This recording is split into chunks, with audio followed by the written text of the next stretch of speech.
আব্বু অনেক বছর হয় একটা কর্পোরেট অফিসে জব করে। অফিসের বস অন্য কলিগদের চেয়ে হঠাৎ আব্বুকে একটু বেশি সুযোগ সুবিধা দিচ্ছে।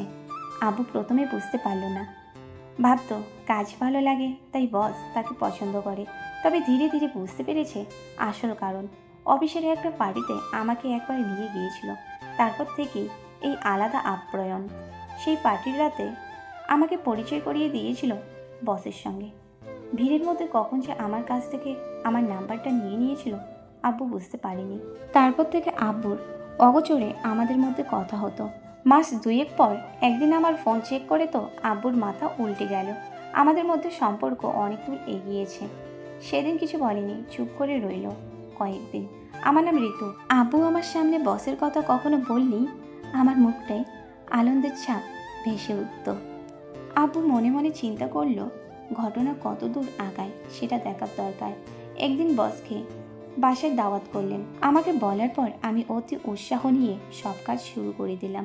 সেই দিন দুপুরে বস দাওয়াত খাওয়ার জন্য আসার আগে আব্বু হঠাৎ আমাকে বলল হঠাৎ তাকে একটা কাজে বাইরে যেতে হবে। আব্বুর বন্ধু খুব অসুস্থ হয়ে পড়েছে, তাই আমি যেন বসকে একটু আপ্যায়ন করি। তার ফিরতে রাত হবে আজ। আমি রাজি হয়ে বললাম, তুমি টেনশন করিও না, আমি সব ম্যানেজ করে নেব, কোনো সমস্যা নেই।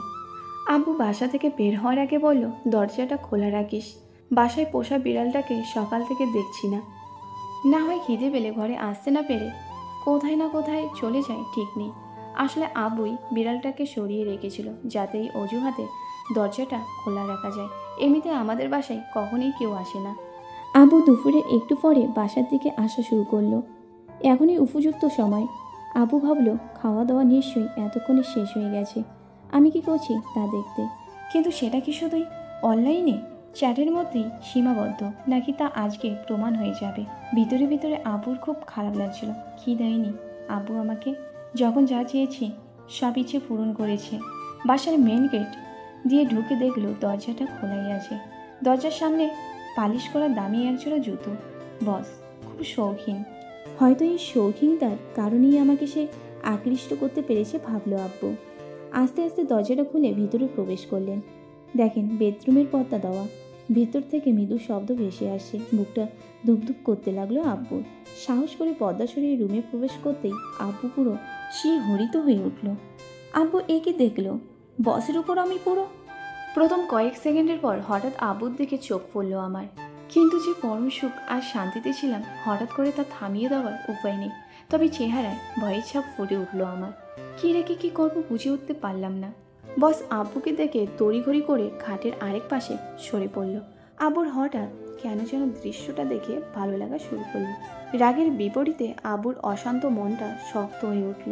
মুখে হালকা হাসির রেখা ফুটে উঠল আব্বুর। আমি আব্বুর দিকে অসহায় দৃষ্টিতে তাকিয়ে রইলাম। আব্বু এগিয়ে এসে আমার গলা চেপে ধরে পাপ্পি দিল।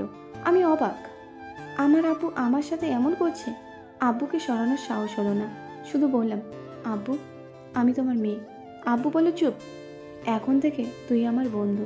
আমি এবার বাঘিনীর রূপ ধারণ করলাম। আব্বু বলল, তুই আমার শুধু মেয়ে না, আমার বন্ধু। তোর যদি কাউকে ভালো লাগে বা অন্য কিছু চাওয়া থাকে আমাকে সরাসরি বলবি, কেমন?